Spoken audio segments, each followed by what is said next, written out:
not even sure that mankind is ready for. All this knowledge, you can unlock secrets that go beyond our universe. It's like all things that make me human are fading away.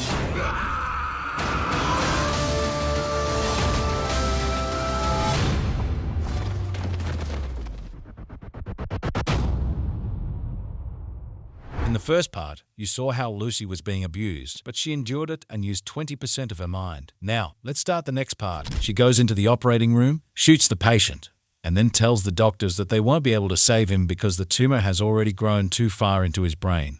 You wouldn't have been able to save him anyway. The tumor already invaded the cortex on the right side of the spine. She powers the specialist to eliminate the pack of medications from her stomach. In the meantime, she talks to her mother and tells her that she loves her and that she can feel everything. I just want to tell you that I love you, Mom and Dad. Mom? Yes? I feel everything. The doctors explain to her that in the 6th month of pregnancy, CPH4 is produced in very small amounts in the mother's body to provide the fetus with energy for growth. They express surprise at Lucy's survival.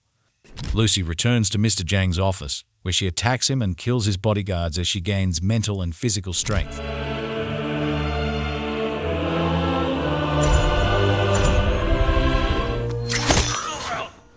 Learning's always a painful process. She telepathically extracts the locations of the 3 remaining drug mules from his brain, using her newly acquired abilities based on images of their plane tickets, causing Mr. Jang pain. She borrows Caroline, her roommate's laptop, so she can investigate Caroline's condition.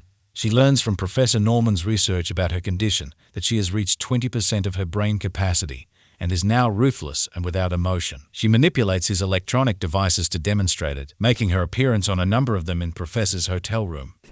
Eventually, she intends to meet Teacher in next 24 hours. The fresh insight about Lucy's activity in the clinic spread all around the media and changes her hair tone prior to loading onto the flight. Simultaneously, she contacts nearby police chief, Pierre Del Rio, to help her track down the excess 3 packs of the medication.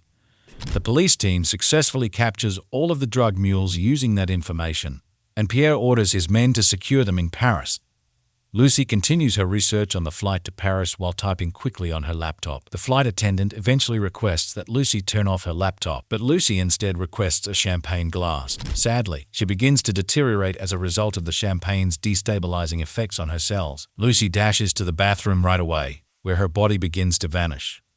She pulls out the remaining CPH4 and sniffs them to avert her dissolution, returning to normal, but she passes out. She awakens in the emergency clinic and sees specialists and police hanging tight for her to awaken. With her finger wave, she makes everyone, with the exception of Pierre, faint. She asks Pierre to accompany her to the location where the drug mules are secured. On her way, Lucy utilizes her ability to see everybody's telephone signals. She is able to overhear GI's conversation as he is about to go to the hospital where the 3 drug mules are being protected after cataloging the signals. GI is Mr. Jang's top henchman. She takes Pierre's car and speeds through the streets manically. In contrast, GI and his armed men have already arrived at the hospital to search for the remaining drug mules. They take them to a room and consume the medications out from their stomachs in the wake of killing them. Lucy finally makes it to the hospital when they are trying to get away with the drugs. She moves them around the hallway with her 60% brain and creates an invisible barrier to keep GI from fleeing.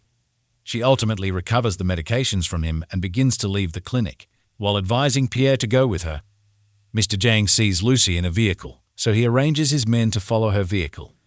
Before long, Lucy and Pierre meet Norman and his partners at a college, where Lucy begins to uncover all that she knows with her intellectual prowess, which currently surpasses that of a typical human. In the interim, Mr. Jang and his men penetrate the spot and begin taking shots at the officials. Lucy discusses the nature of time and life, as well as how people's humanity distorts their perceptions. Back in the professor's lab, she requests that the contents of all 3 remaining bags of CPH4 be injected intravenously. As a result, Lucy's brain power increases to 70% and her body transforms into a black substance that begins to spread throughout the lab's computers and other electronic devices, giving her extraordinary power and more energy from the matter. As her cerebrum capability keeps on expanding, she controls matter as it were and eradicates everything in the lab, leaving the researchers remaining in a void area. She also unites all of the electronic gadgets into a single supercomputer of the next generation. On the opposite side, Mr. Jang and his men are overpowered against the police, so he arranges GI to explode the entryway utilizing a rocket launcher. Lucy, on the other hand, is successful in moving her body thousands of miles to Times Square. With a wave of her hand, she mentally begins a journey through space and time, traveling from the early 20th century in New York to colonial times and even prehistoric times, eventually reaching the oldest known human ancestor. She imparts a snapshot of quiet to the Australopithecus, and the two touch fingertips, sending Lucy the entire way to the dawn of mankind and witnesses the huge explosion.